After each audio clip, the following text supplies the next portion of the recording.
ప్రేమగల తండ్రి, ప్రేమించి నీ ప్రియకుమారుడైన యేసు క్రీస్తు వారిని బలి చేసి ఆయన బలియాగం ద్వారా నీ కృప మాకు ఇచ్చి మమ్మల్ని సజీవ లెక్కలో ఉంచి మమ్మల్ని జ్ఞాపకం చేసుకుని ఈ దినాన్ని నాయన నీ సన్నిధిలో కూర్చుని నిన్ను ఆరాధించి నిన్ను స్తుతించి నిన్ను మహింపరిచి నీ మాటలు వినే ధన్యత మమ్మల్ని నీ సన్నిధిలో ఉంచినందుకు వందనాలు.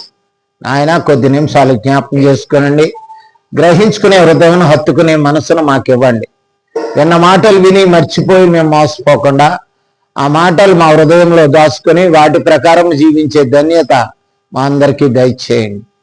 మనిషి రొట్టె వల్ల కాదు, దేవుని నోట నుండి వచ్చు ప్రతి దాని వల్ల జీవిస్తున్నాడు నాయన.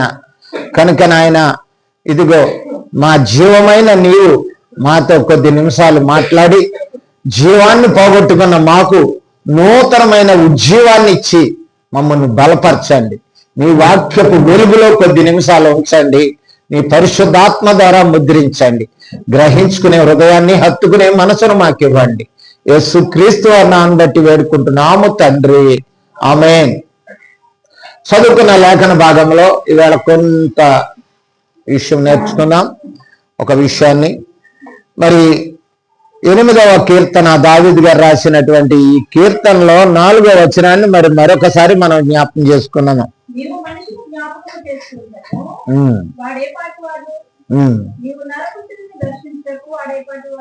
అది ఏంటంట, మనిషిని జ్ఞాపకం చేసుకున్నాడో లేదో మనల్ని అందరినీ చేసుకున్నాడు. కాబట్టే ఈ నూతన సంవత్సరంలో ప్రవేశపెట్టాడు. నూతన సంవత్సరంలో మనల్ని ఉంచాడు కదా. నా సహోదరి, మనందరి సహోదరి రాయలమ్మ గారు ఈ దినాన్ని చూడలేకపోయింది. కనుక ఇంకా అనేక మంది మనకి తెలిసిన వాళ్ళు, తెలియని వాళ్ళు లోకంలో అనేక మంది లోకాన్ని గొప్పవాళ్ళు, ధనికులు, శాస్త్రజ్ఞులు, తెలివైన వాళ్ళు, అధికారులు, అనధికారులు, గొప్ప గొప్ప వాళ్ళు అనబడిన వాళ్ళు కూడా ఈ లోకాన్ని చూడలేకపోయినారు. దరిద్రులము, దీనులమైన మనకు ఈ దినాన్ని దేవుడు మనం జ్ఞాపకం చేసుకోకపోతే ఈ రోజున ఇక్కడ కూర్చోలేం. తెలుసా అండి, ఆయన జ్ఞాపకం చేసుకోవటం. అందుకే భక్తుడు అంటాడు, మనిషిని జ్ఞాపకం చేసుకున్నటకు వాడు యాపాటివాడు. యాపాటివాడు అని ఈ మట్టి మనిషిని నువ్వు జ్ఞాపకం చేసుకున్నావయ్యా. పురుగు లాంటి ఈ జీనుడైనటువంటి ఈ మనిషిని నువ్వు జ్ఞాపకం చేసుకున్నావు కాబట్టే ఈ దినాన్ని నేను సజీవ లెక్కలో ఉన్నానయ్యా అని చెప్పుకోవటానికి దావీదు ఎంతో గర్విస్తున్నాడు. కనుక అంతే మాత్రమే కాదు, 6వ వచనంలో ఇంకో మాట అంటాడు, నీ చేతి పనుల మీద వానికి అధికారం ఇచ్చి ఉన్నావు. ఏం చేశాడట? ఆయన చేసిన పని మీద మానవుడికి ఇంకో పని జ్ఞాపకం చేసుకున్నాడు. మొదటిది. రెండవది ఏంటండి? అధికారం ఇచ్చాడు చేతి పని మీద. చేతి పని అంటే తయారు చేసిన దాని మీద, సృష్టించిన దాని మీద ఎవరికి అధికారం ఇచ్చాడు? మానవుడికి, మనిషికి అధికారం ఇచ్చాడు. ఎంత గొప్ప సంగతి అండి. ఇంకోటి చిన్నది ఏంటంటే 9వ వచనాన్ని కూడా మనం చదువుకుందాం.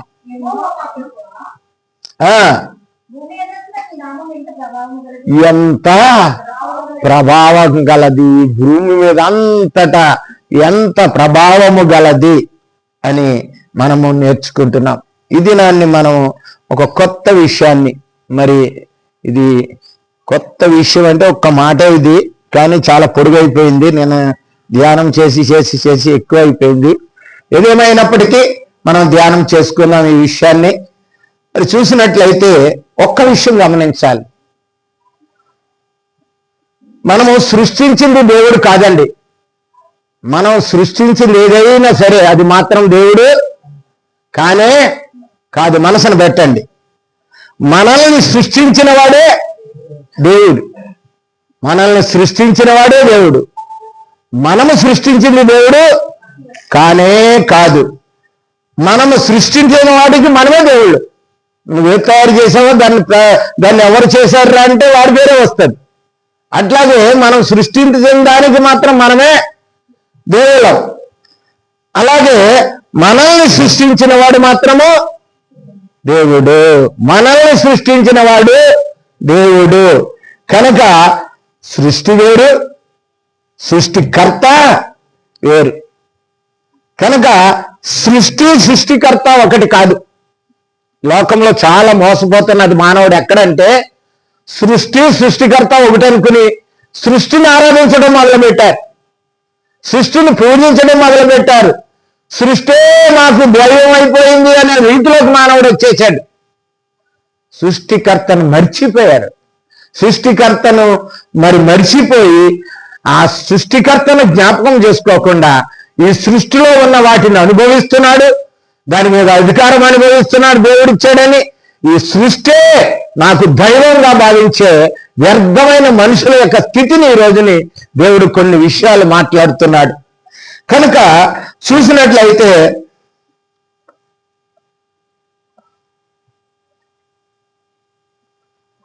ఈ విషయంలో మనం కొన్ని విషయాలు జ్ఞాపకం చేసుకుందాం. నిన్నగాక మొన్న మరి వియాగార్ అనే ఒక రాబోని డిసెంబర్ 30ని మనోళ్ళు పంపించారు అంతరిక్షంలోనికి. పంపించి దాని ద్వారా ఒక గొప్ప మరి కంపోర్ట్ రీసెర్చ్ మాన్యువల్ ఫర్ అట్రాటిక్ ప్లాంట్ స్టడీ అని PSLV-C60 అని అంటార్టికా ఎక్స్పెరిమెంట్ లో మాడ్యూల్ చేసి OM4 అనే దాని మీద రీసెర్చ్ మీద ఒకటి పంపించారు. ఈరోజు పేపర్లో వచ్చింది, చూడండి. ఈరోజు ఈనాడు పేపర్లో కూడా వచ్చి ఉంటుంది. అది ఏమిటంటే మానవాళి కాకుండా జీవము, అంతరిక్షంలో కూడా జీవం ఉన్నది, అంతరిక్షంలో కూడా సృష్టి మన జీవం కలిగి జీవించగలదు అని అలసందలు అంటే తెలుసా మీకు? అలసందలు అంటే బొబ్బర్లో, మన భాషలో ఎవరు చూడలేదేమో. అలసందలు అంటే చాలా ఉంటాయి. అలసందలు తెల్లగా ఉంటాయి, నల్లగా ఎర్రగా ఉంటాయి, రంగురంగులతో ఉంటాయి. అలసంద అంటే బొబ్బర్లు, మన భాషలో బొబ్బర్లు. ఈ అలసందలు తీసుకెళ్ళి అక్కడ నిలిపించారు 3 రోజులు 4 రోజుల్లో. ఇప్పుడు వాళ్ళు అనే మాట ఏంటంటే ఆకాశంలో, అంతరిక్షంలో కూడా మేము జీవాన్ని ఇవ్వగలిగినటువంటి శక్తి మాకు దేవుడు ఇచ్చాడు అని వాళ్ళు గొప్పగా చెప్పుకుంటున్నారు. ఎవరు? నాసా వాళ్ళు. ఇస్రో వాళ్ళు ఏం చేశారంటే, ఇస్రో అంటే మన భారతదేశం, మరి ఈ మన భారతదేశంలో ఉన్నటువంటి శ్రీహరికోటలో ఉన్నటువంటి రాకెట్, ఆ ఇస్రో సంస్థ ఏం చేసిందంటే అది కూడా ఒక రాకెట్ వేసింది. అదేం చేసిందంటే సూర్యమండలం దగ్గరికంట దాని మీదకి వెళ్ళిపోదామని ట్రై చేసింది. చెప్పేటప్పుడు అది కూడా చెప్పారు 1 నెల ముందు. మరి ఎంతమందికి గుర్తుందో తెలియదు కానీ మేము వేసినటువంటి రాకెట్ ఎక్కడికి వెళ్ళిపోద్ది అన్నారు? సూర్యమండలం మీదకి వెళ్ళిపోతుంది. సూర్యుడిలోకి వెళ్ళిపోయి అక్కడ ఉన్న పరిశోధనలు చేస్తుందని. ఎక్కడో 40 లక్షల కోట్ల దూరం ఉండగానే దాని మెసేజ్ కూడా అయిపోయింది. ఈ పేపర్ చదవండి, యూట్యూబ్లో చూడండి, గూగుల్లో సెర్చ్ చేయండి. ఎందుకు చెప్తున్నాను ఈ విషయం? మనకెందుకంటే దేవుడు చేసిన దాని మీద, ఆయన చేతితో సృష్టించిన దాని మీద అధికారం నీకు ఇస్తే ప్రతి దాంట్లోనూ చేయటానికి మానవుడు అవుతున్నాడు.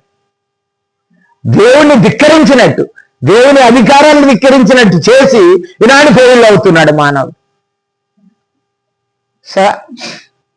ఎందుకు చెప్తున్నాను ఈ విషయాలంటే అది సూర్యుడికి 4,20,000 కోట్ల దూరంలో ఆగిపోయింది. అక్కడి నుంచి అది ఏమి చేయలేకపోతుంది. కనుక ఏమి చెప్తున్నానంటే, అదే కాకుండా మనం సాధారణంగా చెప్పుకుంటాం ఏమిటంటే సూర్యుడు ఉన్నాడు, సూర్యుడి చుట్టూ కొన్ని గ్రహాలు ఉన్నాయి కదా. సూర్యుడు కేంద్రం, స్టాండర్డ్, అక్కడి నుంచి కదలడు ఆయన తర్వాత ఉండేవి కొన్ని గ్రహాలు ఉంటాయి. ఎన్ని గ్రహాలమ్మా? 9 నవగ్రహాలు అంటారు. ఇప్పుడు నవగ్రహాలు వెళ్ళిపోయి 11 వచ్చినాయి, 11 తర్వాత 12 కూడా వచ్చాయి. ప్రతి దాన్ని కట్టిపెట్టుకుని గ్రహాల్లో కలిపేస్తున్నారు. ఇప్పుడు కనిపెట్టిన దానివల్ల గ్రహాల్లో కలిపేస్తున్నారు. అప్పుడు ఆ రోజున అవి కనిపెట్టారు కాబట్టి నవగ్రహాలు అన్నారు. ఎవరైనా చెప్పగలరా? సూర్యుడు,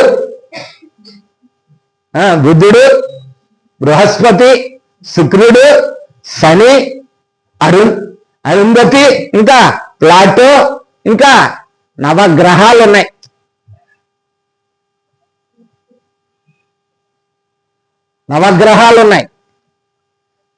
ఈ నవగ్రహాలు కూడా భూమి మీద వాటి వాటి కక్షల్లో వాటిని దేవుడు స్థిరపరిచాడు. ఎందుకు చెప్తున్నానయ్యా, నీకేం మాకేం పనయ్యా, పిల్లలకి చెప్పుకోపో అనుకుంటారేమో మీరు.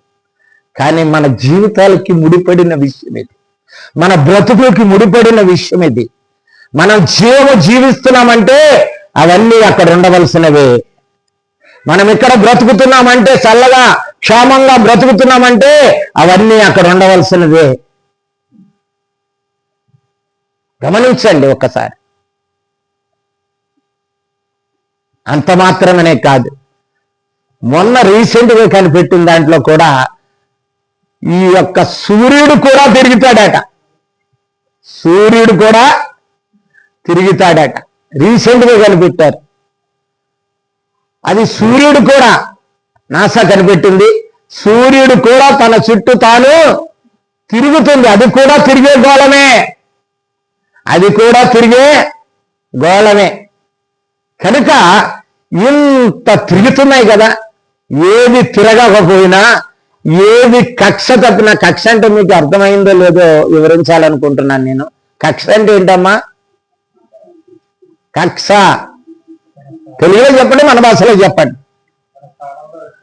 మనకిచ్చిన పరిమితులు, లేకపోతే దానికి ఇచ్చినటువంటి పరిమితులు ఎంతవరకు ఉండాలో అంతవరకే అవి తిరుగుతున్నాయి. అర్థం అవట్లేదండి? దానికి ఎంతవరకు ఇచ్చాయో అంతవరకే తిరుగుతున్నాయి. ఒక్కటి గనక కక్ష తప్పి దాన్ని దారి తప్పి పక్కకు వచ్చిందనుకో, పెద్ద విస్ఫోటం వచ్చేసి సర్వనాశనం అయిపోద్ది. తెలుసా అండి? ఒక్క భూమి తన చుట్టూ తాను తిరగటానికి ఎన్ని గంటలు పడుతుందమ్మా? 24 గంటలు పడుతుంది. 24 గంటలు పడుతుంది. అది గంటకి 111,600 కిలోమీటర్ల వేగంతో భూమి తిరుగుతుంది. నువ్వు ఉన్నావు, చూసావా? నేనున్నాను ఈ భూమి మీద. ఈ భూమి ఎంత స్పీడ్గా తిరుగుతుందయా అంటే, తన చుట్టూ తాను 24 గంటల్లో గంట లెక్క చూసుకున్నట్లయితే 111,600 కిలోమీటర్ల వేగంతో తిరుగుతుంది. మనకేమైనా కనబడుతుందా? 500 కిలోమీటర్ల దూరంలో గంటకు పోతున్నటువంటి విమానం సౌండ్ వింటాం మనం. విమానం వెళ్తుంటే చూస్తాం, దాన్ని స్పీడ్గా వెళ్ళిపోద్ది, రేకెట్ వెళ్ళిపోద్ది. కానీ దేవుడు ఎంత అద్భుతకరుడు, ఎంత ఆశ్చర్యకరుడు. ఆయన చేస్తున్న పని ఎవరి కొరకు, ఆయన ఎవరి కొరకు ఈ పనంతా చేస్తున్నాడు. 111,600 మరి గంటకు స్పీడ్తో ఈ భూమిని తిప్పుతున్నాడు. అప్పుడు ఒక రోజు అయింది. ఆ సూర్యుడి చుట్టూ తిరగటానికి 365 రోజులు పడుతుంది. వెంటనే హ్యాపీ న్యూ ఇయర్ ఇచ్చేస్తుంది. ఏంటండి, తెల్లారి 12 గంటలకే హ్యాపీ న్యూ ఇయర్. నేను చెప్పేది ఏంటంటే తెలుసా, ఈ హ్యాపీ న్యూ ఇయర్ రావడానికి దేవుడు ఎంత కష్టపడుతున్నాడో సారి ఆలోచించు. నువ్వు హ్యాపీ న్యూ ఇయర్ వచ్చిందని గంతులు వేసేస్తున్నావు, సంతోషించేస్తున్నావు, ఉత్సాహించేస్తున్నావు, పండుగ చేసుకున్నావు, అంతా చేసుకున్నాం మనం. ఈ హ్యాపీ న్యూ ఇయర్ రావటానికి దేవుడు యావత్ సృష్టిని నడిపిస్తేనే నీకు ఈ హ్యాపీ న్యూ ఇయర్ వస్తుంది. నీ జీవితంలో 1 సంవత్సరం గడుస్తుంది, నీ ఆయుస్సు 1 సంవత్సరం పెరుగుతుంది, నీ జీవితము పొడిగింపబడుతుంది. దేవుడు నిన్ను జ్ఞాపకం చేసుకున్నాడు కనుకనే నువ్వు ఈ రోజున ఆనందించగలుగుతున్నావు. ఆ మాట చెప్పడానికే నేను ఇష్టపడుతున్నాను. ఇవాళ మనం ఉట్టినే హ్యాపీ న్యూ ఇయర్ వచ్చేసింది, పాత సంవత్సరం పోయింది, కొత్త జీవితం వచ్చేసిందని, కొత్త సంవత్సరం వచ్చిందని సంతోషిస్తున్నా. నీవు నీ కొరకు దేవుడు పడుతున్న ప్రయాస, కష్టము, ఆయన పని ఒక్కసారి ఆలోచించమని దేవుడు ఈ రోజుని జ్ఞాపకం చేస్తున్నాడు. తెలుసా అండి, ఈ ఖగోళములో ఉన్నవి ఈ యొక్క నవగ్రహాలే కాదు, పాలపుంత అని, మెర్క్యూరీ అని, అనేకమైనటువంటి నక్షత్రాలు 1000 కోట్ల పెద్దది భూమి కంటే. ఒక నక్షత్రం 1000 కోట్ల పెద్దది భూమి కంటే. కానీ మనకి ఎంత కనపడతాయి? ఇంతే కనపడతాయి. ఇంత నక్షత్రాలు ఎందుకయ్యా అంటే బ్యాలెన్స్డ్. ఈ భూమి మీద మనిషి నిలబడాలి అనంటే, ఈ భూమి మీద మనిషికి సమృద్ధి, సమాధానము, నెమ్మది, ఆరోగ్యం, సరైనటువంటి వాతావరణము కావాలి, సరైన స్థితి కావాలి అంటే అంతరిక్షంలో అవన్నీ ఏం చేయాలి? తిరుగుతూ ఉండాలి. ఏ రోజునైనా ఏ గ్రహాన్నైనా దేవుడు ఆపినట్లయితే భూమి మీద నువ్వు నేను ఏమైపోతాము చెప్పండి? మస్సైపోతాం, బూడిదైపోతాం. దేవుడు నీ కొరకు నా కొరకు ఎంత గొప్ప పని చేస్తున్నాడు. నిత్యము ఆయన కునుకడు అని అనుకుంటాం. కొనుకుడు అంటే నా కోసమే అనుకోండి, నిజమే నీకోసమే. కానీ ఆయన అంతా నడుపుతున్నటువంటి యంత్రాంగం ఎంతది? ఓ ఫ్యాక్టరీలో పని చేయడానికి ఒక్క పనివాడు సరిపోతాడు. ఒక పనివాడు ఒక మిషన్కి సరిపోతాడు. ఫ్యాక్టరీ నడపడానికి 1000 మంది పనికి వస్తున్నారు. అటువంటి ఎంతో గొప్ప విస్తృతమైనటువంటి ఈ విశ్వాన్ని దేవుడు నడుపుతున్నది ఎవరి కొరకో తెలుసా? ప్రియ సహోదరుడా, నీ కొరకే. నిన్ను జ్ఞాపకం చేసుకున్నాడు ఆయన ఏదో చెయ్యాలని కాదు, నిన్ను ప్రేమించాడు, నిన్ను జ్ఞాపకం చేసుకున్నాడు. ఈ భూమి మీద సజీవ లెక్కలో ఉంచుతున్నాడు. తన కుమారుడైన యేసుక్రీస్తు ద్వారా నిన్ను తన కుమారుడిగా చేసుకోవాలని ఆయన ఆశించి ఆయన నిత్యము ఈ పని చేస్తూనే ఉన్నాడు. ఒక్క భూమి తిరగటానికి 111,060 సార్లు అవుతుంది. కానీ మానవుడు ఏమంటున్నాడు తెలుసా? ఏమంటాడండి? ఒక్కొక్కడికి నాకు టైమే దొరకట్లేదండి అంటాడు. అక్కడ ఏమయ్యా బాబు, పోయిన వారం చర్చికి రాలేదా అంటే ఏమంటాడు? నాకు టైం లేదు బ్రదర్ అంటాడు. ఇంకొకరు అంటాడు, నాకు టైం పాస్ అవ్వట్లేదండి అంటాడు. వీడు పాస్ చేసేసినట్టు తెలుసా? టైము పాస్ అవ్వట్లేదంట, గడవట్లేదు అంటాడికి. టైం పాస్ కోసం పిచ్చి పనులన్నీ చేస్తాడు వాడు. మానవుడు కాలాన్ని ఎంత భయంకరముగా వాడి చేతిలో ఉన్నట్టు వాడి కాలాన్ని, అందుకే అంటాడు ఎఫెసీ పత్రిక 5:15 సమయమును పోలేక చదవండి. ఎఫెసీయులకు రాసిన పత్రిక 5:15 దినములు చెడ్డవి గనుక. ఎందుకు చెడ్డవి చెప్పాలి మీరు? దినాలు ఎందుకు చెడ్డవి అండి? దేవుడు అన్ని మంచివి దేవుడు చేసిన ప్రతి దినము మంచిది అని ఆఖరణ 31 ఏమన్నాడు? ఇది చాలా మంచిది అన్నాడు. మరి చెడ్డదని నువ్వంటున్నావేంటి? భక్తుడు అక్కడ చెడ్డదని రాయించాడేంటి? చెడ్డవాళ్ళు జీవించే దినాలు ఇవి. చెడ్డవాళ్ళు జీవించే దినాలు. హైదరాబాద్ వచ్చేటప్పుడు మనం అంతకుముందు ఒకసారి అనుకునేవాళ్ళం, ఎరా ఎప్పుడు వచ్చావు? రాత్రి వచ్చినావు. ఎలా వచ్చినారా? దొంగ బండి ఎక్కువ వచ్చాను రా అన్నవాడు. బండి దొంగతుంటాడా? వీడు దొంగడా? వీడు టికెట్ లేకుండా వచ్చాడు. టికెట్ లేకుండా వచ్చి ఏమంటాడు వీడు? దొంగ బండి ఎక్కేసాను రా అంటాడు. బండి దొంగది కాదు, వీడు దొంగ. ఇప్పుడు దినాలు దొంగవి కాదు. దినాలు దొంగవా కాదు, దినాలన్నీ మంచివే. దేవుడు ఒక మాట అంటాడు అపోస్తుల కార్యంలో. దీంట్లో చాలా బాగుంది ఆ మాట. ఎక్కడంటే అపోస్తుల కార్యంలో 1వ అధ్యాయము చాలా బాగా రాశాడు దీంట్లో భక్తుడు. ఆ మాటను మీకు చదివి వినిపిస్తా.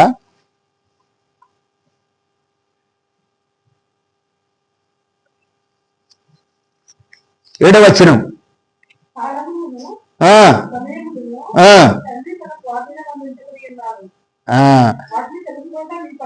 కాదు, ఇక్కడేమన్నాడు తెలుసా ఈ బైబిల్లోను? అందుకు ఆయన వారితో అన్నాడు, తండ్రి తన అధికారము చేత కాలాలు సమయాలు నిర్ణయించాడు. కాలాలు సమయాలు ఎవరు నిర్ణయించాడు? మనిషి నిర్ణయించుకోలేదు. వీడికి టైం పాస్ అవ్వదు, టైం పాస్ కావాలంటాడు, టైం లేదంటాడు, లేకపోతే ఇంకోటి చేస్తాడు. దేవుడు కాలాన్ని నిర్ణయించి పెట్టాడు, దానికి హ్యాపీ చెప్తావు నువ్వు నేను. దేవుడు నిర్ణయించి పెట్టినటువంటి కాలానికి, సంవత్సరానికి మనం ఏం చెప్తున్నామండి చెప్పండి? ఒక్కసారి చిన్నగా ఆలోచించండి. హ్యాపీ న్యూ ఇయర్ అని చెప్తున్నాం. ఇంకో మాట అన్నాడు అక్కడ, వాటిని తెలుసుకోవటం నీ పని కాదు, కాలాల గురించి ఆలోచించవలసింది. హ్యాపీ న్యూ ఇయర్, హ్యాపీ లేకపోతే బ్యాడ్ న్యూ ఇయర్ చాలాసార్లు చెప్పాను మీకు, చాలాసార్లు చెప్పినాను. 1వ తారీఖున మా అమ్మగారు మా నాన్నగారు చనిపోయినారని. రేపు నుంచి 1వ తారీఖు వచ్చిందంటే ఆ రుక్మిణమ్మ గారు కూడా జ్ఞాపకం చేసుకుంటా, రుక్మిణమ్మ గారి కుటుంబం అలా కుటుంబాలు జ్ఞాపకం చేసుకున్నారు. 1వ తారీఖునే వాళ్ళ అక్కయ్య రాయలమ్మ గారు చనిపోయినారు. కనుక ఒకరికి బ్యాడ్, ఒకరికి హ్యాపీ, ఒకరికి బ్యాడ్, ఒకరికి హ్యాపీ. మరి నాకు బ్యాడ్ లేదు, ప్రతీది మంచిదే. అది చెడ్డ జరిగినా, నువ్వు అనిపించినా, ఏదైనా కూడా అది కనుక భూమి తనకు చుట్టూ తిరగటానికి 365 రోజులు మరి అయినట్లయితే మెర్క్యూరీ అనే ఆ గ్రహాలు తిరగటానికి 950 రోజులు పడుతుంది ఒక్కొక్క మెర్క్యూరీ తిరగటానికి. అట్లాగే శుక్రుడు, అంగారకుడు 687 రోజులు పడుతుంది. మరి బృహస్పతి 12 సంవత్సరాలకు ఒకసారి అది సూర్యుడి చుట్టూ తిరుగుతుంది. అట్లాగే మరి ఇంకా అనేకమైనటువంటి ప్లూటో కానీ అనేక గ్రహాలు తిరుగుతున్నాయి. ఇవన్నీ కూడా ఒకటైతే మరి 85 సంవత్సరాలకు ఒకసారి ప్లూటో తిరుగుతుంది. ఇవన్నీ నేను గ్యాదర్ చేసిన యూట్యూబ్లో. ఎందుకు చెప్తున్నానంటే ప్రియులారా, ఇంత పని పెట్టుకున్న దేవుడు ఎవరిని జ్ఞాపకం చేసుకున్నాడండి? ఒక్కసారి ఆలోచిద్దాం. మనల్ని జ్ఞాపకం చేసుకున్నాడు. మనం గొప్పోళ్ళమని కాదు, భక్తిపరులమని కాదు, నీతిమంతులమని కాదు, యథార్థవంతులమని కాదు, దేవుని ప్రేమ కలిగిన వారమని కాదు, దేవుని యొక్క క్షమించే గుణము కలిగిన వారమని కాదు. ఒక్కొక్కరికి చుక్కున వచ్చేస్తుంది చూపుదనం, ఒక్కొక్కరికి అని మాట అన్న వెంటనే కుంగిపోతారు ఒక్కొక్కరు. మరి నువ్వు అనునిత్యము దేవునికి అవిధేయతగా జీవిస్తున్నావే, అనునిత్యము దేవుడికి విరోధంగా జీవిస్తున్నావే, అనునిత్యము దేవుడు నీ ద్వారా దూషింపబడుతున్నాడే, అనునిత్యము నీ వల్ల దేవుడు అవమానపరచబడుతున్నాడే,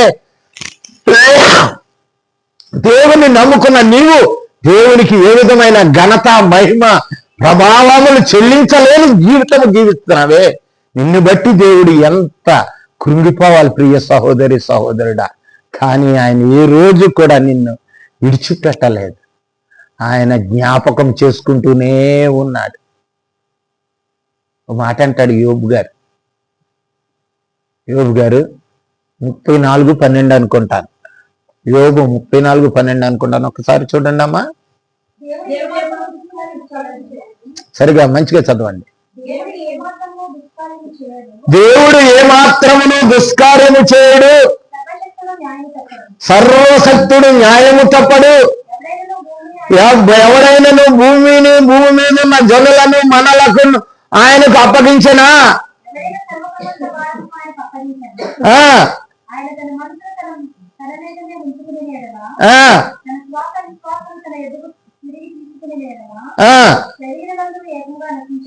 ఆయన శ్వాసలోనే బతుకుతున్నామండి. ఆయన శ్వాస అంటే ఏంటండి? ఊపిరి. ఆయన ఊపిరి మనం గమనించండి ఒక్కసారి. ఆయన ప్రేమ ఎంత గొప్పదంటే ఆయన ఊపిరి వెనక తీసుకున్నట్లయితే నువ్వు దూలైపోతావు, నేను దూలైపోతాను. ఎంత కృప చూపి ఎంత జ్ఞాపకం చేసుకుంటున్నాడండి. మనము ఈ లోకంలో ఒకటి ఆయన సృష్టించిన దాన్ని బట్టో, ఆయన కలగజేసిన దాన్ని బట్టో మనము ఎంతో సంతోషిస్తున్నాం మనం. మరి ఆయన ఆశించింది ఏంటో తెలుసా? నిన్ను బట్టి ఆయన సంతోషించాలనుకున్నాడు.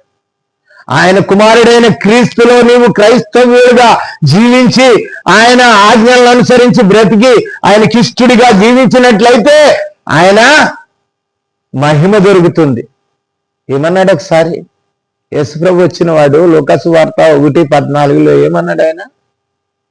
1:14 మనకు తెలుసు. లూకాసు వార్త 2వ అధ్యాయం 11వ వచనం, క్షమించండి 2:11. 11 12 చదివా, 14 చదివామా. సర్వోన్నతమైన స్థలములో దేవునికి మహిమ సరిపోద్ది. సర్వోన్నతమైన స్థలములో దేవునికి మహిమ కలుగుతాది యేసుప్రభు పుట్టడం ద్వారా. మరి క్రీస్తు నీలో పుట్టడం ద్వారా, నీ జీవితంలో నూతన సంవత్సరం రావటం ద్వారా, నీ జీవితంలో మార్పు చెంది నూతనమైన స్వభావం, నూతనమైన పరిస్థితి, నూతనమైన దేవత్వ స్వభావం నీలో కలుగటం ద్వారా దేవునికి ఏం దొరుకుతుందండి? మహిమ దొరుకుతుంది, సంతోషం దొరుకుతుంది, ఆనందిస్తారు. Happy new year. నీకు సంతోషమే, నాకు సంతోషమే, లోకానికి సంతోషమే. కానీ నీవు దేవుణ్ణి సంతోషపెట్టే రీతిలో నువ్వు నేను జీవించగలుగుతున్నామా? ఈ ఆకాశ అంతరిక్షములో ఆయన సమస్తాన్ని తిప్పుతూ రోజులు సంవత్సరాలు ఆగకుండా ఏ రోజు కూడా ఎలా తిప్పుతున్నాడు? ఏదో బండి చక్రం తిప్పినట్టు, లేకపోతే ఏదో మోటార్ తిప్పినట్టు కాదండి. ఆయన మాట ఏంటండి అది? ఆయన మాట వెలువడిన వెంటనే అది జరుగుతూనే ఉంటుంది. అది ఆగిపోదది. అది ఆగిపోనిది. తెలుసా అండి? ఒక మాట అంటాడు ఆమోస్ గ్రంథం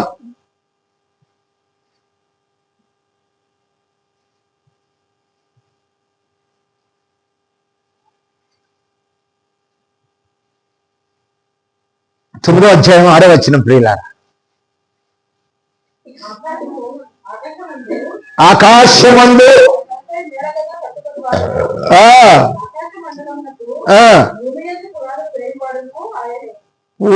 వేయువాడును ఆయనే. అక్కడ నుంచి పరిపాలన చేస్తున్నాడట ఆయన. అక్కడ గదులు కట్టుకుని అక్కడ నుంచి ఏం చేస్తున్నాడు? ఆయన పరిపాలిస్తున్నాడు. ఆయన గదుల కింద కట్టుకున్నాడు. ప్రతి దాన్ని డివైడ్ చేశాడు, ప్రతి దాన్ని కక్షలో పెట్టాడు, ప్రతి దానికి ఒక పరిమితి ఇచ్చాడు, ప్రతి దానికి ఒక నియమం ఇచ్చాడు, ఒక ఆజ్ఞ ఇచ్చాడు. భూమి మీద గాని అంతరిక్షములో గాని ఎక్కడ చూసినా ప్రతి దానికి ఆయన ఒక ఆజ్ఞ ఇచ్చాడు. ఒక ఆజ్ఞ ఇచ్చి దాన్ని నడిపిస్తున్నాడు ఆయన. యోబు అంటాడు 38:33లో, యోబు గ్రంథం 38:33లో. మళ్ళీ అదే వచనానికి వెళ్దాం. 33 కట్టడలను నువ్వు ఎరుగుదువా?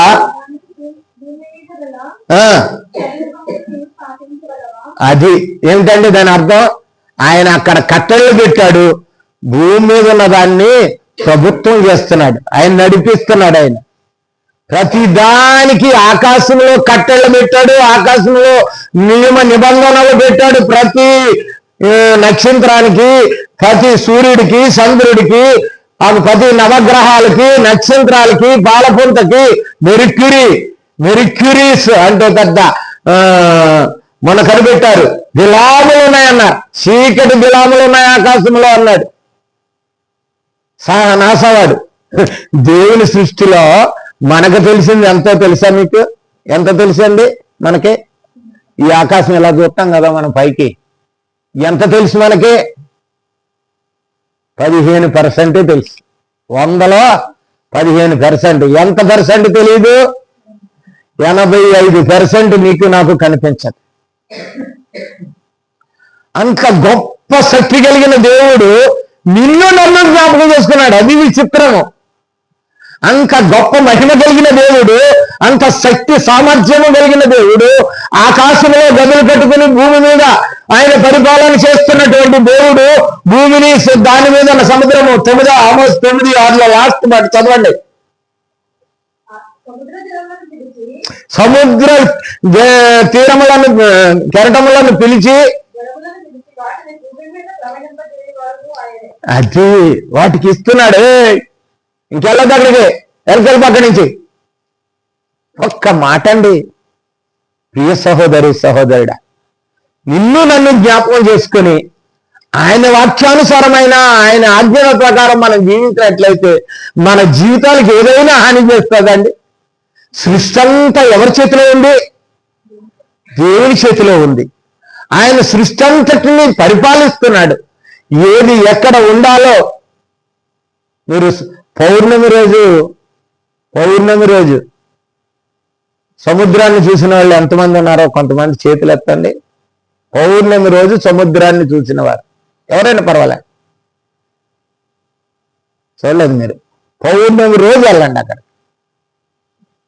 ఎంతంటే నా ఇంటికంటే 5 ఎత్తుగా వస్తాయి కెరటాలు. మా చిన్నప్పుడు అంతర్వేది అని ఒకటి ఉంది. అంతర్వేదిలో ఏం చేస్తుంది అంటే పౌర్ణమి రోజు వచ్చినటువంటి ఉప్పుని ఇలా వచ్చేస్తుంది. ఉప్పుని వచ్చేస్తే ఆ పొలాల్లోకి వాళ్ళు ఏం చేశారంటే మడులు కింద కట్టుకుని ఉంటారు పొలాల్ని. ఆ ఇసుకలోనే ఆ సముద్రం ఉప్పు ఆ యొక్క కెరటం వచ్చేసి ఇవన్నీ నీటితో నిండిపోద్ది. తర్వాత పౌర్ణమి వెళ్ళిపోయిన మర్నాడు నీరంతా ఏమైపోద్దమ్మా, వెనక్కి సముద్రంలోకి వెళ్ళిపోద్ది. ఎందుకు చెప్తున్నాను ఇలాగా? సరదాగా ఉందా? భూమి మీద ఉన్న సముద్రానికి, ఆకాశంలో ఉన్న చంద్రుడికి, చంద్రుడు అంటే తెలుసా? ప్రతివాడు అంటాడు పిల్లల్ని, సందమామ రావే, జాబిల్లి రావే, కొండెక్కి రావే. పాడరా ఎప్పుడైనా? ఎప్పుడయ్యాడు మామ అయినా? మనకి ఎప్పుడు మామ అయ్యాడండి? ఎప్పుడు పిల్లనిచ్చాడు కదా? చాలా జోక్గా పడుతూ ఉంటాం మనం కదా. సందమామ రావే, ఎవరికి మామ? ఆడించే బిడ్డకి. నీకు చెల్లి అన్నో అవుతాడులే, అన్నో తమ్ముడు అవుతాడు నీకు. కానీ ఆడించే బిడ్డకి ఏమవుతాడు? మామ. మామ అంటే ఏంటి? మామ అంటే ఏం చేస్తాడండి? మామ జీవితం పెళ్ళయ్యే వరకు ఉంటుందండి. మెట్లన్నా బెటరా అంటారు లాస్ట్కి. వాడైపోయినా సరే వీడిని ఆదరించేవాడు ఎవడంటే తల్లిదండ్రులకి, ఆ తర్వాత తండ్రి. చెప్పలేకపోతున్నారు వీళ్ళారా. మేనమామే. తల్లిదండ్రులు తర్వాత ఎవరండి? మేనమామ. అందుకే పాడతారు ఈ పాట. చందమామ రావే, జాబిల్లి రావే, కొండెక్కి రావే, కోటి వరాలు తేవే, మా అబ్బాయికి ఇయ్యవే, మా అమ్మాయికి ఇయ్యవే అని పాడతారు. ఎప్పుడు వినలేదా మీరు ఇదే? ఎందుకు వరాలు ఇవ్వాలంటే ఆయన వల్ల చల్లగా ఉంటుంది. ఆయన కనుక మరి కరుణించకపోతే సముద్రము పొంగి భూమి అంతా ఏమైపోతుంది? జలమయం అయిపోతుంది. అందుకే ఆయన మామతో పోలిస్తే మామ అక్కడ ఆగిపోతాడు. మామ ఉగ్రత భూమి మీదకి రాదు. ఎంత తెలివైనడు అనుకున్నారు మానవుడు. కనుక ఆ చంద్రుడికి ఈ సముద్రానికి ఉన్నది. అందుకే ఆమోసు గ్రంథంలో అంటున్నాడు, అక్కడ నుంచి జలాల్ని వెనక్కి రమ్మంటే వెనక్కి వెళ్తాయి, అక్కడ వరకే రా అంటే అక్కడ వరకే వస్తాయి. ఇదంతా ఎందుకు చేస్తున్నాడో తెలుసా? నిన్ను నన్ను జ్ఞాపకం చేసుకున్నాడు కనుక. ఆయన నిన్ను నన్ను ఈ భూమి మీద జ్ఞాపకం చేసుకున్నాడు కనుక ఆయన ఎంత కార్యాలు చేయగలుగుతున్నాడు. ఆయన ఒక మాట అంటారు చూడండి, 104వ కీర్తన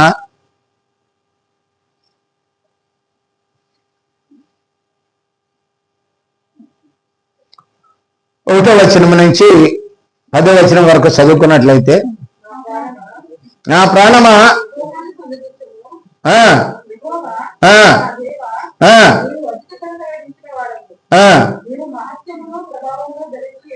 ధరించి ఉన్నావు,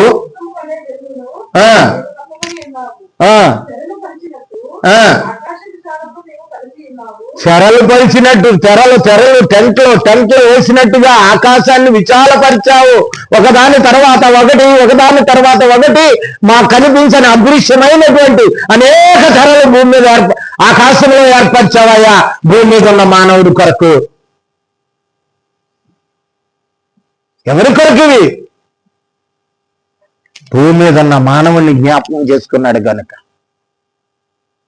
నీ ఆయుస్సులో, నీకు ఇచ్చినటువంటి వయసులో 1 సంవత్సరం సురక్షితంగా ఉంచడానికి ఆయన ఎంతో పని చేస్తున్నాడు. నేను జ్ఞాపకం చేసుకున్నాడు. నువ్వు ఆయన్ని జ్ఞాపకం చేసుకోవు కానీ నిన్ను, నీ పిల్లల్ని, నీ కుటుంబాన్ని, నీ సంతోషాన్ని జ్ఞాపకం చేసుకుంటావు. నీకు వచ్చినటువంటి 1 సంవత్సరం గడిచినప్పటికీ ఎగిరి గొంతులు ఎత్తాం. ఇంకో మాట ఉంది, చదవండి.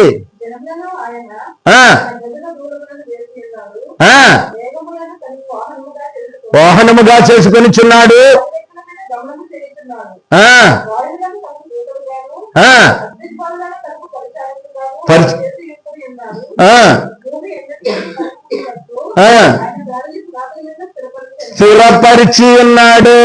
స్థిరపరిచి ఉన్నాడు. కదలకోకుండా తిరుగుతుంది ఇది.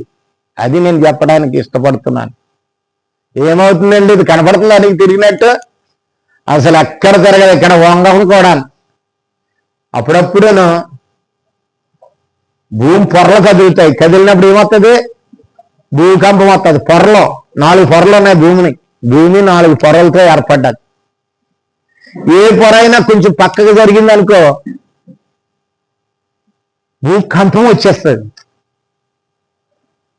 దాన్నే నువ్వు తట్టుకోలేవు, దాన్నే నువ్వు సహించలేవు.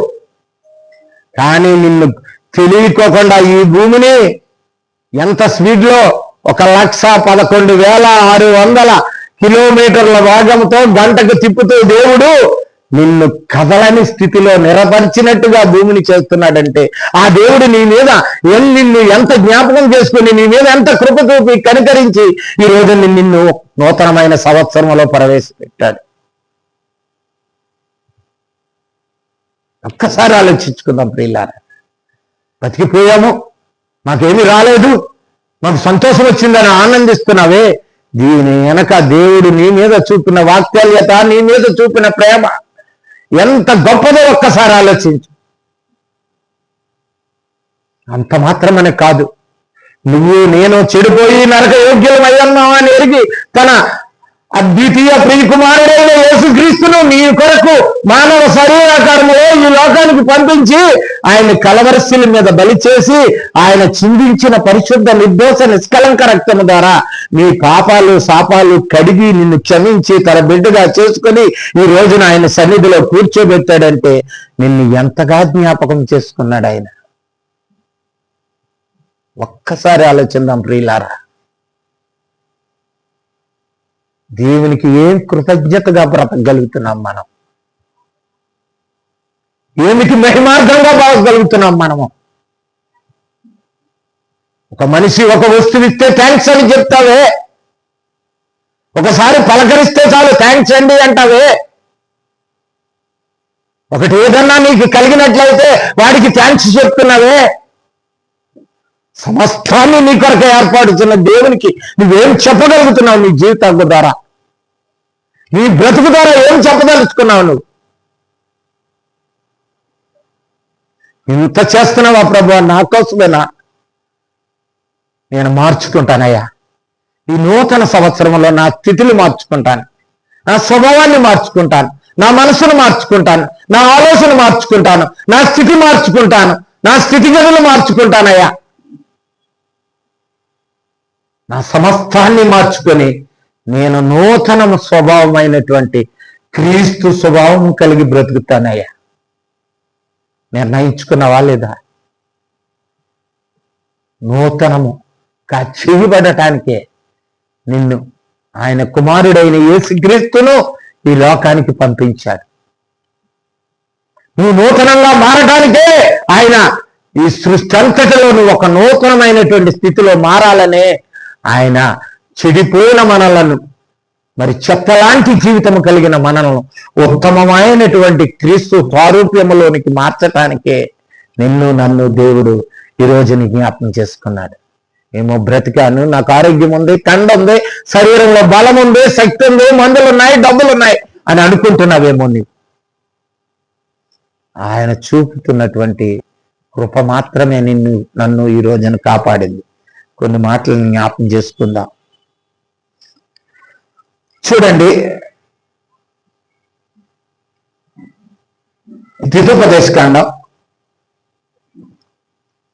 10వ అధ్యాయము 13, 14లో తొందరగా వెళ్ళాలి.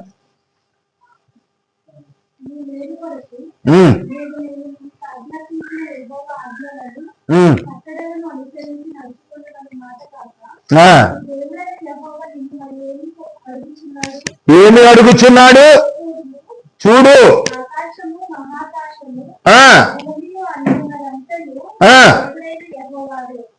ఎంత అయిందే, భూమి మీద నువ్వు కూడా, భూమి దాని సంపూర్ణతయు ఆయనదే. నువ్వు నాది నాది అంటున్నది ఎవరిదే? ఆయనదే. నువ్వు ఇల్లు అనుకుంటున్నా, నీ బిడ్డలు అనుకున్నా, నీ ఆస్తి అనుకున్నా, ఏదనుకున్నా ఎవరిది? ఆయనదే. నీదనుకుని నువ్వు మురుస్తున్నావు. ఆయన కాదనుకుంటే నువ్వు ఉండవు, నీకున్నది కూడా ఉండదు. చదువమ్మా.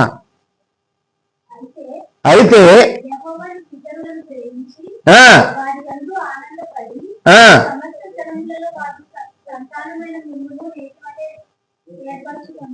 ఏర్పరుచుకున్నాడు గనుకనే ఈ రోజు నిన్ను జ్ఞాపకం చేసుకున్నాడు. అదే యోహాను సువార్త 3:16 అన్నది, దేవుడు లోకమును ఎంతో ప్రేమించును కాగా తన అద్వితీయ కుమారునిగా పుట్టిన వాని యందు విశ్వాసం ఉంచి ప్రతివాడు నశింపక నిత్య జీవము పొందినట్లు దేవుడు ఆ క్రీస్తు వారిని నీ కొరకు అనుగ్రహించాడు. ఆయన కృప చూపటానికి, నువ్వు బ్రతికుండటానికి, నువ్వు ఆరోగ్యం కలిగి ఉండటానికి, నువ్వు సమృద్ధి, సమాధానము, నెమ్మది కలిగి ఉండటానికి దేవుడు నిన్ను అనుగ్రహించాడు. ఆయన అలాగే జ్ఞాపకం చేసుకున్నాడు ఆయన. ఈ నూతన సంవత్సరంలో నూతన సంవత్సరం వచ్చిందనే గంతలు వేస్తున్నావే.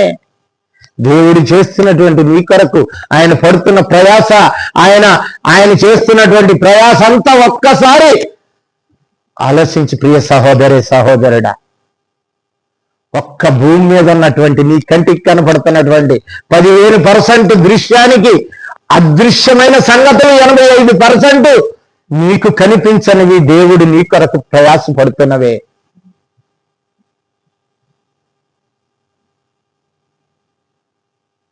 భూమిని దేవుడు మానవులకు చెప్పండి నివాస యోగ్యముగా ఉంచాడు. కాదని మానవుడు చంద్రమండలంలోకి వెళ్ళాలనుకుంటున్నాడు, ఇంకో దానిలోకి వెళ్ళాలనుకుంటున్నాడు, వెళ్ళలేడు. ఆయన ఫిక్స్డ్. ఆయన ప్రోగ్రామ్ ఉంటుంది. ప్రోగ్రామ్ అంటే ఏమంటారంటే తెలుగులో అన్నయ్య గారు? ప్రోగ్రామ్ తెలుగులో, ఇంగ్లీష్లో ప్రోగ్రామ్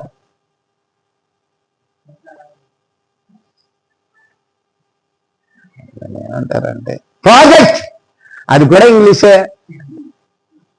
దాన్ని ఏమంటారండి? ప్రోగ్రామ్ చేస్తారు. ఒక పని చేయటానికి ముందు ఆలోచించేదాన్నే ప్రోగ్రామ్ అంటారండి. ఒక పని చేయటానికి ముందు ఆలోచించేదాన్ని ఏమంటారు? ప్లానింగ్ అంటారు. అన్ని ఇంగ్లీషే వస్తున్నాయి, తెలుగు రాదు మనకు. తెలుగులో కాదు కదా. ప్రణాళిక. Very good. ప్రణాళిక. ముందు ఏమి చేయాలో దానికి ముందుగా ఆలోచించేదాన్ని ప్రణాళిక అంటాడు దేవుడు. ఈ ప్రణాళిక ఫిక్స్. ఈ ప్రణాళిక ఏంటండి? ఫిక్స్. నువ్వు చేయలేవు. భూమి తప్పితే ఇంకెక్కడ మనిషి ఉండలేడు. నువ్వు ఎన్ని ప్రయత్నాలు చేసినా, ఎన్ని లక్షలు పెట్టినా మనుషులందరి మీద ప్రతి దేశంలోనూ సరసాధ్యనే చేస్తున్నాడు. ప్రతి పనికిరాని ఆలోచన వచ్చి ర్యాకెట్లు పంపేస్తున్నాడు. మనుషులందరి మీద సరసాధ్య ట్యాక్స్ చేసేస్తున్నాడు. ఎన్నేసినా నువ్వు మాత్రం దేవుని యొక్క ప్రణాళికను చేంజ్ చేయలేవు, తప్పించలేవు. ఈ రోజు వరకు మానవుడు పొందుతున్నాడు, అతిశయిస్తున్నాడు. నాకున్న గర్వము, నాకున్న చదువు, నాకున్న అందము, నాకున్న పరివారము, నాకున్న పరిస్థితులు, నాకున్న దేన్ని బట్టి, ధనాన్ని బట్టో దేన్ని బట్టో అతిశయిస్తున్నాడు. ఆ ధనము ఇచ్చినా ఏది ఇచ్చినా ఆయనే ఇవ్వాలి. దేవుడు ఒక్కటే చెప్పాడు ప్రసంగిలో, నరుడు తన రెక్కల కష్టార్జితము ద్వారా అన్నపానములు పుచ్చుకొని సుఖశాంతులు అనుభవించుట. వరం ఇస్తేనే నీ ఆరోగ్యం ఉంటుంది, వరం ఇస్తేనే నీకు పని చేసుకునే పని దొరుకుతుంది, ఆయన వరం ఇస్తేనే నీ జీవితం ముందుకు సాగుతుంది. ఇంత ప్రయాసపడి దేవుడు నిన్ను నడిపిస్తుంటే ఆయన్ని మర్చిపోయి నీకు నువ్వే నాకు నేనే గంతులు గొప్పలు చెప్పుకుని బ్రతుకుతున్నాం మనం. ఏమున్నదండి మనకి గొప్ప? ఏమున్నదో మన దగ్గర గొప్ప? మన జీవితాలకి, మన బ్రతుకులకి ఏమీ లేదు గొప్ప. ఆయనే గొప్ప. ఆ గొప్పవాడే, ఆయన జ్ఞాపకమే మనము బ్రతుకు. మాట అంటాడు అపోస్తుల కార్యములు 17వ అధ్యాయము అపోస్తుల కార్యములు 17వ అధ్యాయము.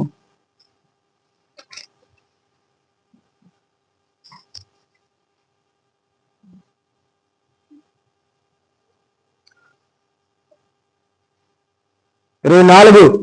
జగత్తును అందులోని సమస్తాన్ని సృజించిన దేవుడు ఆకాశమునకును భూమికిని ప్రభు అయి ఉన్నందున ఆయన పరిపాలిస్తున్నాడు, ఆయన ప్రభుత్వం చేస్తున్నాడు. ఈ లోక ప్రభుత్వం కాదు, రేవంత్ రెడ్డితో, చంద్రబాబు నాయుడుతో, మోదీ గారితో కాదు ప్రభుత్వం. నువ్వు జ్ఞాపకంగా సురక్షితంగా ఉన్నావంటే ప్రభుత్వం చేసేది ఎవరు? ఆయన్ని కూడా నియమించింది ఆయనే, ఆయన్ని కూడా నియమించింది ఆయనే. ఆయన ప్రభుత్వం చేస్తున్నాడు. చదవమ్మా. కనుక ఆయన నువ్వు ఉండే దాంట్లో ఉండడు. ఆయన ఏదో కట్టాను గుడి అంటే గుడిలో ఉండడు. ఆయన నిన్నే ఒక దేవాలయంగా చేయాలనుకుంటున్నాడు. 25 చదవమ్మా. కాదు 26. కాపురముండుటకు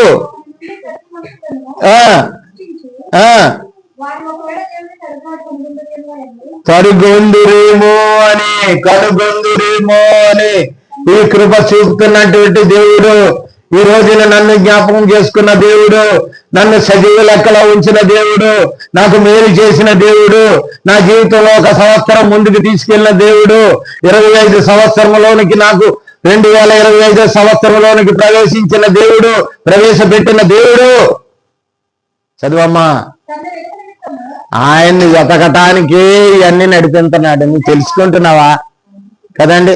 తండ్రి కని తల్లి మోసి ఈ భూమి మీద జన్మనిస్తారు మానవుడికి.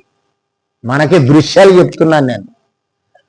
తండ్రి కని తల్లి మోసి భూమి మీద జన్మనిస్తే ఆ తల్లిదండ్రులు పట్టించుకోకపోతే భలే బలా గొప్ప కుమారుడా అంటాడా? ఏమంటాడండి చెప్పండి? ఏమంటాడు? దరిద్రులైపోతున్నారు మానవులు, దౌర్భాగ్యులైపోతున్నారు మానవులు. దేవుని యొక్క బాధ, దేవుని యొక్క చింత, దేవుని యొక్క ఆలోచన రోజున దేవుడు మనం ఎదుర పెట్టాడు. ఎంత బాధపడుతున్నాడు ఆయన మన గురించి. ఇంత చేసి సమస్తాన్ని నేను ఈ సృష్టి యావత్తును నేను నడుపుతున్నానే, త్రిప్పుతున్నానే అంటాడు. ఇంకో చోట త్రిప్పుతున్నానే చక్రములాగా యాకోబు పత్రికలో అంటాడు. ఏమి చక్రం అంటది? ఎంతండి అది? యాకోబులు ఎంతండి అయ్యగారు? 3 చూడండి. 4 గురించి చెప్పినప్పుడు చెప్తాడు అక్కడ. చదవండి. అదే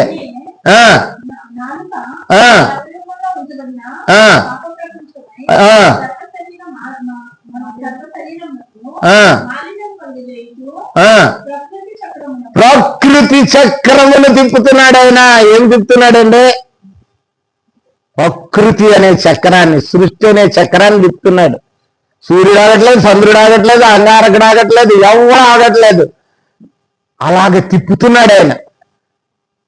ఈ నాలుకను చూసావా? పనికి మాలిన నోరు. ఈ నోరును చూసావా?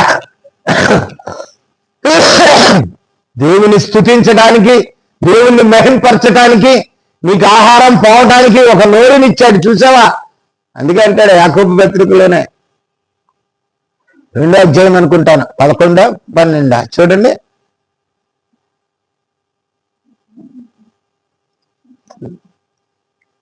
యాకోబు పత్రికలోనే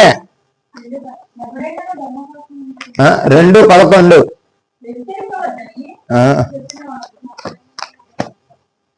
చెప్పమ్మా.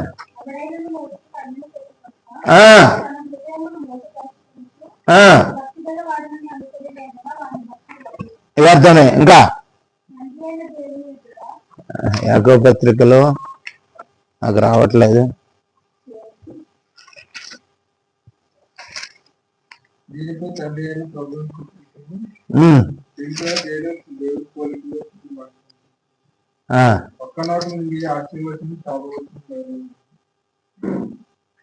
పెదవుల గురించి మాట్లాడతాడండి అక్కడ. పెదవుల గురించి పెదవుల గురించి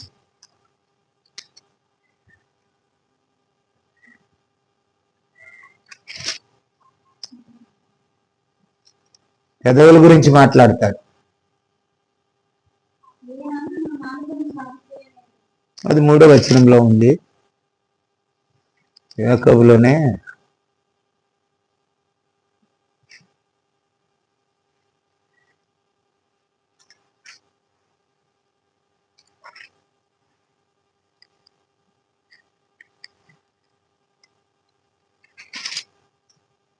సరే, పెదవులు కాసుకోమన్నాడు. అది ఆ మాట ఏంటంటే పెదాల్ని కాసుకోమన్నాడు. నువ్వు మాట్లాడుతున్న మాట నీకు పొద్దున్న తీర్పులోనికి వెళ్తాది. నువ్వు చేస్తున్నటువంటి నీ ఆలోచన తీర్పులోనికి వెళ్తాది. నిన్ను ఎంత జ్ఞాపకం చేసుకుని ఆయన ఆ సర్వ సృష్టిని సృష్టించి నీ కొరకు నిన్ను జ్ఞాపకం చేసుకుని ఆ సృష్టిని నడిపిస్తున్న దేవునికి ఇష్టడుగా బ్రతకాలని దేవుడు ఆశిస్తున్నాడు. నేను ఒక మాట అంటే చూడండి, ఇర్మీయా గ్రంథం 31-35.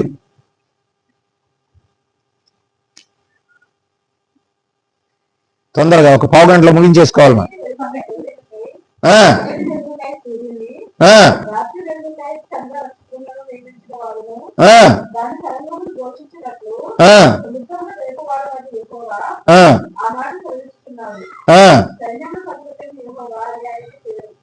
సైన్యములకు అధిపతి యెహోవా అని ఆయన ఈ ప్రకృతి చక్రాన్ని, ఈ ప్రకృతి యొక్క చక్రాన్ని అంతటినీ తిప్పుతున్నాడు. 3లో చదువుకున్నాం ఈ ప్రకృతి చక్రాన్ని. కానీ మానవుడు ఏం చేస్తున్నాడంటే, అక్కడే ఉంది. ఈ ప్రకృతి చక్రాన్ని ఏం చేస్తున్నాడు? తన మాట ద్వారా నాశనము చేస్తున్నాడు, చిచ్చు పెడుతున్నాడు. చిచ్చు అంటే ఏంటండి?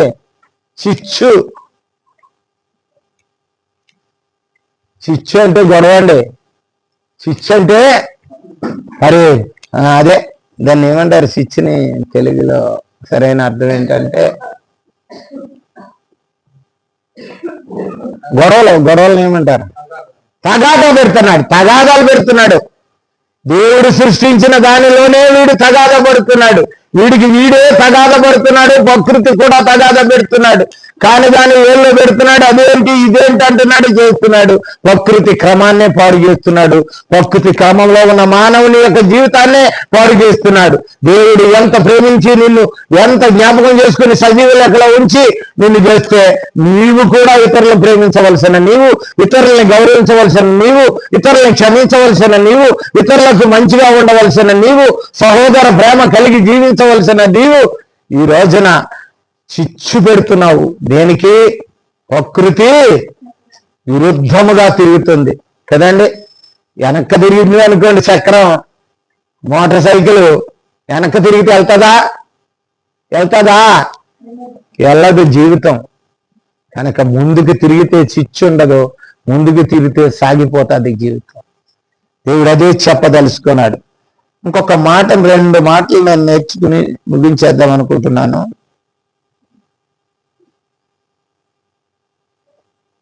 అనేక విషయాలు ఉన్నాయి కానీ కొన్ని విషయాలు మనం ధ్యానం చేసుకుందాం.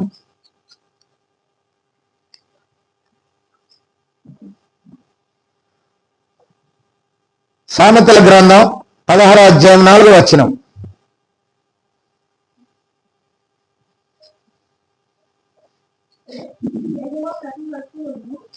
యెహోవా ప్రతి వస్తువును దాని పని నిమిత్తము కలగజేసెను. అది నిన్ను కూడా ఈ లోకంలో ఎందుకు కలగజేశాడు? ఎందుకు నిన్ను జ్ఞాపకం చేసుకున్నాడు? ఎందుకు నిన్ను ఈ లోకంలో సజీవ లెక్కలో ఉంచాడు? ఎందుకు నిన్ను కాపాడుతున్నాడు? ఒక పని ఉండుంటాడు. ఈ నూతనమైన సంవత్సరంలో నన్ను ఎందుకయ్యా సజీవ లెక్కలో ఉంచావు? ఏ పని నిమిత్తం నన్ను బ్రతికించావు? ఏ పని నిమిత్తం నన్ను ఇక్కడ ఈ భూమి మీద ఉంచావు? ఆ పని తెలుసుకుని నువ్వు నూతనంగా మార్చబడి ముందుకు సాగకపోతే నిన్ను దేనిలోకి నేర్చుకుంటారంట? భక్తిహీనులు నాశనము కొరకంట. భక్తి పోయిందంటే నీలో నిన్ను నాశనానికే ఆయన సిద్ధపరుస్తున్నానంటున్నాడు. కనుక కీర్తన 37:7 ఒక మాట ఉన్నది. కీర్తన 37:7, యెహోవా ఎదుట మౌనముగా నుండి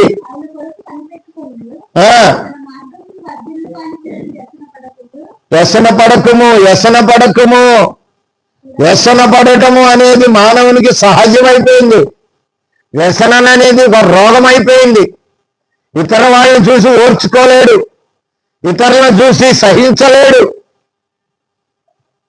ఆ వాత్సల్యత దేవుడు లేకపోయినట్లయితే నువ్వు నేను ఈ రోజున బతకగలమా? ఒక మాట కింద చదువు. దురాలోచన చేస్తున్నారు కొంతమంది. వాళ్ళని చూసి బాధపడకు, పని వదిలిపెట్టి దేవుడే చూస్తాడు వాళ్ళ సంగతి. నువ్వు వ్యసన పడద్దు, ఆయన చూసుకుంటాడు. ఎవడు తప్పు ఉద్దేశాలు కలిగి ఉన్నాడో, ఎవడైతే దురాలోచనలు కలిగి ఉన్నాడో దేవుడు వాడిని వదిలిపెట్టడం లేదు. ఎవరి జీవితంలో అయినా సరే అంతే.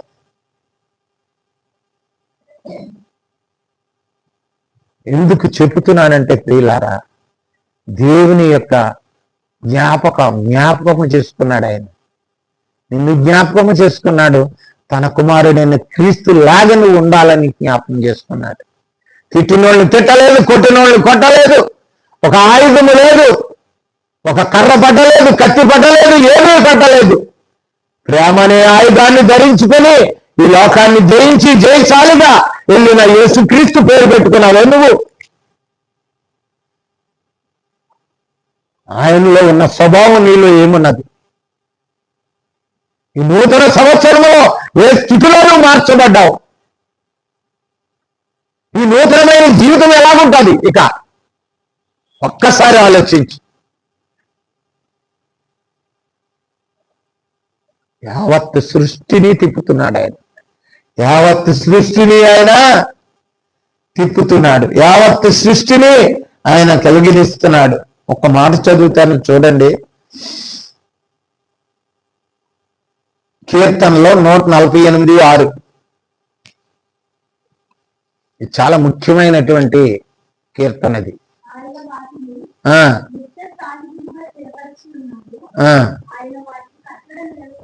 148 చదవండి, మొదటి నుంచి చదవండి.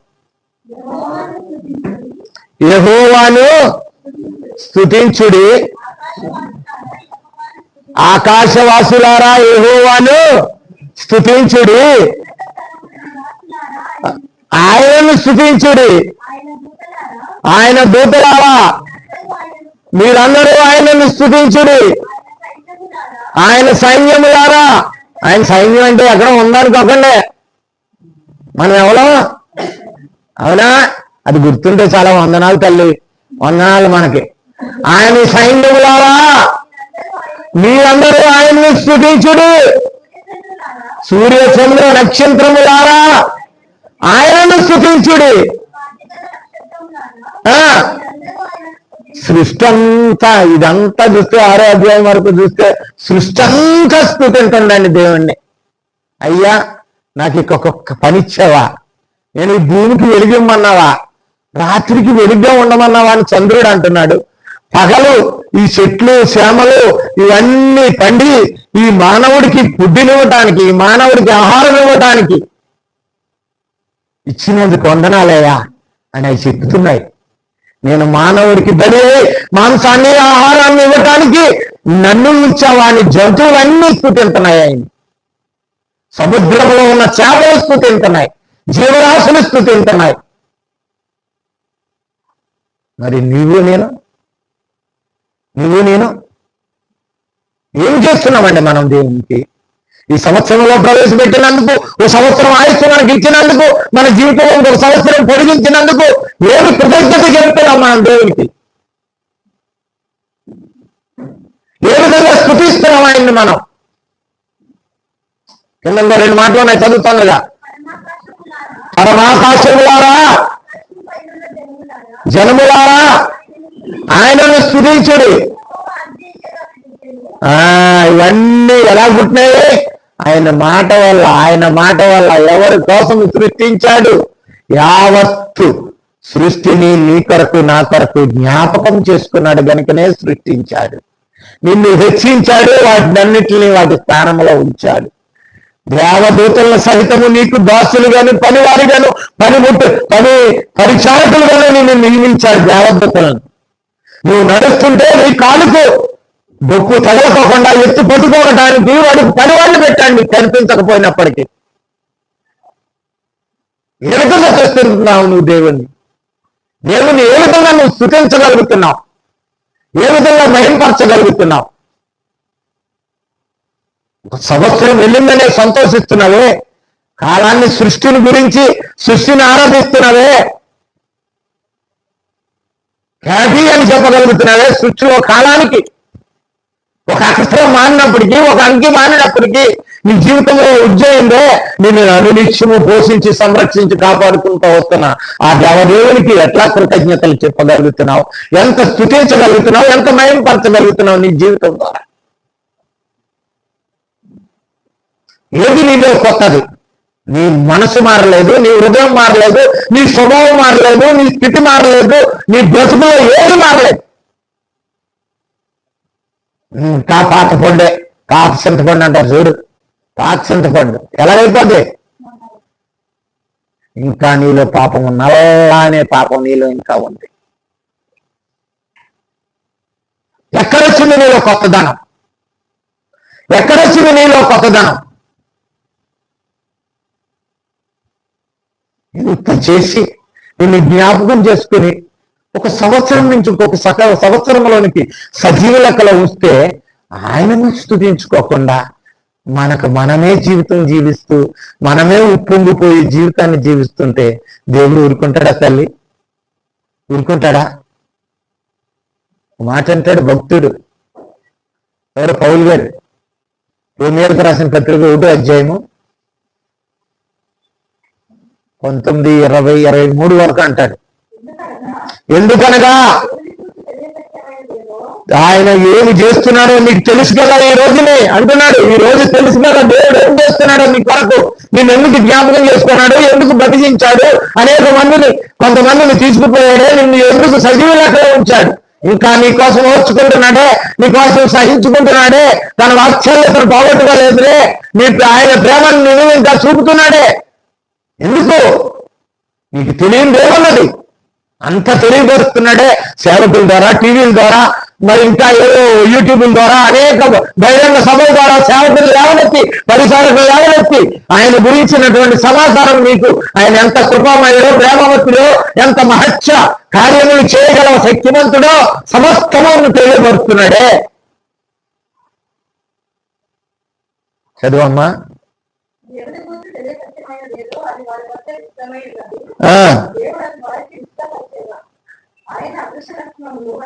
అదృశ్య లక్షణములు, ఇది చాలా ముఖ్యమైనది. ఏమి లక్షణాలండి?